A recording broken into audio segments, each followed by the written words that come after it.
Volvemos hoy a contemplar en la primera lectura, tomada del primer libro de los Macabeos, otro ejemplo de lo que significa un amor y una fidelidad a la alianza. En este caso se trata de Matatías. Le intentan de alguna manera como vender una moto, ¿no? Eres un personaje ilustre, un hombre importante en este pueblo y estás respaldado por tus hijos y parientes. Adelántate el primero y haz lo que manda el rey, como lo han hecho todas las naciones y los mismos judíos y los que han quedado en Jerusalén. Y así, tú y tus hijos recibiréis títulos grandes del reino. Os premiarán con oro y plata y muchos regalos. Es decir, se les invitaba a la infidelidad a la alianza, a vivir de espaldas a Dios, a vivir en la idolatría. ¿Y qué responde Matatías? Aunque todos los súbditos en los dominios del rey le obedezcan, apostatando de la religión de sus padres, y aunque prefieran cumplir sus órdenes, yo, mis hijos y mis parientes, viviremos según la alianza de nuestros padres. El cielo nos libre de abandonar la ley y nuestras costumbres. No obedeceremos las órdenes del rey, desviándonos de nuestra religión a derecha ni izquierda. Y a continuación, el libro de los Macabeos nos narra pues una acción violenta, ¿no?, de Matatías contra un judío que intenta sacrificar sobre el ara de Modim. Mirad, la ira nos puede llevar a cometer graves errores, pero hay en ella un aspecto de fortaleza interior que también puede tener un uso bueno. Y si tenéis un poco de paciencia me entenderéis. La primera lectura de hoy es claramente un ejemplo de ello. Mirad, la ira, según Santo Tomás, es aquella pasión del alma que surge como respuesta a un mal presente frente al cual nos rebelamos. En sí misma es la búsqueda vigorosa, ardiente de un camino para el bien que vemos directamente amenazado.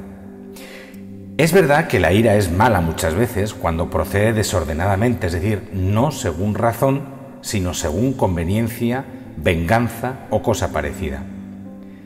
Pero la ira puede ser buena, nos explica Santo Tomás, y en ese caso la llamamos celo.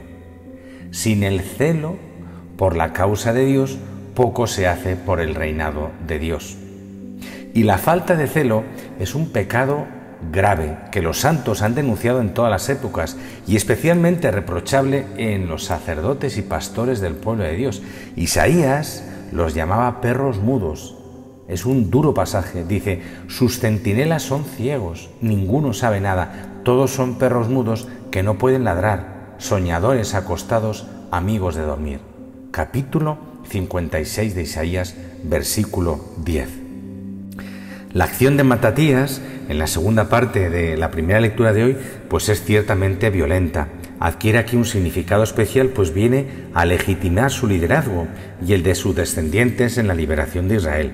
Matatías era una persona notable por su condición sacerdotal y su comportamiento podía arrastrar a muchos.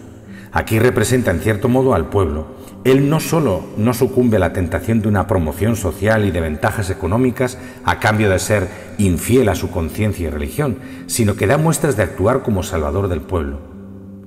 Su acción es comparada a la de Pinjas, en griego llamado Finés, aquel sacerdote que, según se cuenta en el libro de los Números, traspasó con su lanza a un judío y a una mujer madianita, y al instante cesó la cólera de Dios sobre Israel. Por eso Dios concedió a Finés una alianza de paz y le prometió un sacerdocio perpetuo. Además, Dios dispuso entonces que los judíos atacasen a los madianitas y les vencieran. La memoria de Pinjas estaba viva en la tradición judía. Aunque el autor sagrado no lo dice expresamente, la comparación con Finés deja entrever que también el sacerdote Matatías se convierte en portador de una alianza con Dios y en salvador del pueblo. Tanto a Finés como a Matatías les movía el celo por el Señor y por su ley. Aunque su forma de actuar solo es comprensible en aquella época antigua, hoy en día ya no es aceptable, sí siguen siendo ejemplo de su celo por Dios y por las cosas de Dios. También nuestro Señor Jesucristo, ¿os acordáis?, sentirá el celo por la casa de Dios, el templo, y realizará un acto profético y simbólico de violencia contra quienes los profanaban, ¿os acordáis?, volcando las mesas de los cambistas. Es el celo que ha de llevar al cristiano a la santa intransigencia esa intransigencia, ¿verdad?, en la doctrina, en la conducta, ¿verdad?, pero que hace que uno sea misericordioso en la forma. Por otro lado, contemplamos una escena realmente conmovedora en el Evangelio.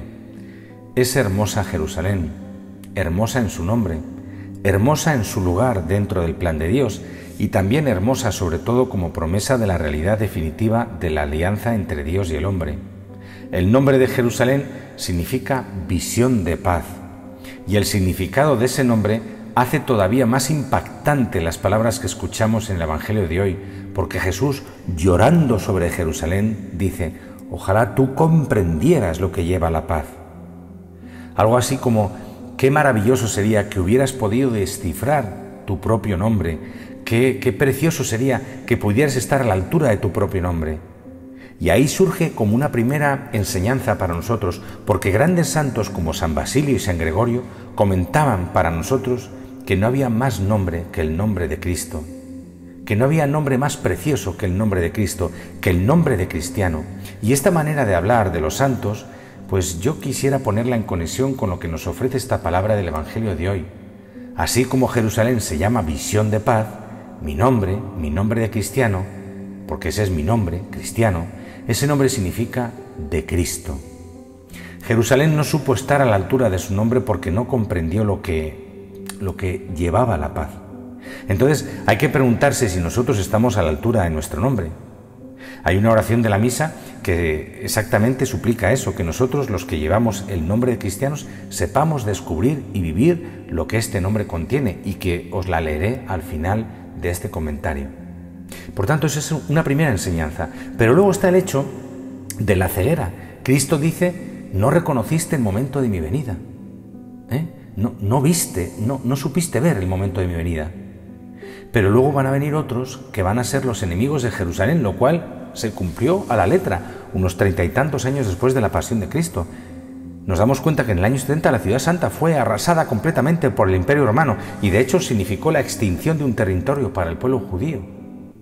Prácticamente hasta el siglo XX, cuando en 1948 surge el Estado de Israel. Entonces, ¿eso que anuncia Cristo qué es? Como no quisiste verme a mí, que soy tu amigo, tu esposo, entonces vas a terminar viendo a la fuerza a tus enemigos. Y esa es la segunda enseñanza, es como la segunda lección que quisiera compartir en este día. El que no quiere ver a Dios termina viendo la muerte, termina viendo la tristeza, el fracaso de su vida, al maligno. Eso es lo que Cristo le dice a Jerusalén: no quisiste verme a mí, un día tendrás que ver a tus enemigos. Y es como una lógica consecuencia. Decía Chesterton que cuando no se cree en Dios, termina uno creyendo en cualquier cosa, hasta en las cosas más contradictorias. Es decir, no me recibes a mí, ¿a quién recibes? ¿Con quién te quedas? Si no me recibes a mí, ¿con quién te vas a quedar? Pensemos cuál es el lugar que ocupa Cristo en nuestra vida. Pensemos si estamos buscando su rostro, como dice el Salmo: tu rostro buscaré, Señor. Pensemos si estamos pidiendo al Espíritu Santo que nos dé la sensibilidad, la capacidad de percibir la visita de Cristo, porque el que no percibe la visita del amigo y del esposo, un día tendrá que sufrir la visita del enemigo. Que el Señor nos dé conversión, que estemos a la altura de nuestro nombre y reconozcamos la visita del Salvador. La oración que os decía antes es esta, y que os aconsejo que os la aprendáis de memoria, porque es muy bonita y realmente viene a explicar claramente la enseñanza del Evangelio de hoy. Dice así: oh Dios, que muestras la luz de tu verdad a los que andan extraviados para que puedan volver al buen camino. Concede a todos los cristianos rechazar lo que es indigno de este nombre y cumplir cuanto en él se significa. Amén.